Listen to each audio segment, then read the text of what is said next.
One of those frequently asked questions, like the one about flying on the eagles, is the question as to why Elrond didn't kill Isildur. And I have to admit, that's a very good question. I mean, as Isildur was walking away, couldn't Elrond just have pushed him off or forced the ring off of him? Well, to find out, let's take our journey back to Middle-earth.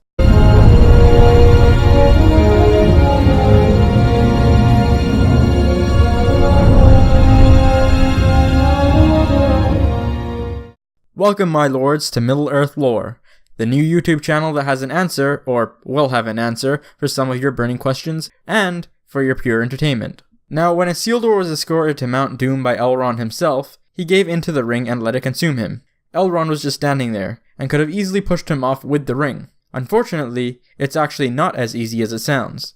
The reason for that being is Isildur was now under the full influence of the ring, which of course allows the user to become more powerful, especially the higher they rank on the chart. So Isildur would probably have bested him. And I know that's not a good enough reason. Elrond should have at least tried, right? Wrong.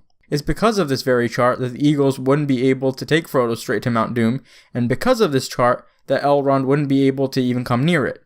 What exactly am I talking about, you may ask? Well, this chart represents the level of each species' power. The higher you rank, the more powerful you are, and thus the more susceptible you are to the ring's influence.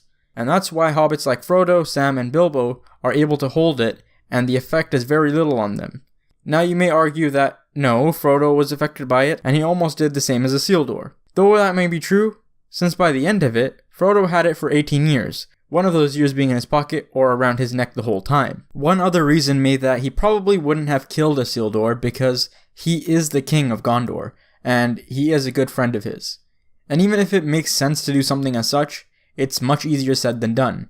If you were in that character's position, it probably wouldn't even cross your mind, let alone act upon it. And, I mean, would you have expected Sam to do the very same thing to Frodo when he was about to do that?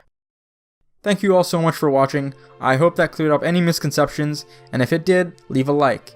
If you have any other questions, leave it in the comments down below.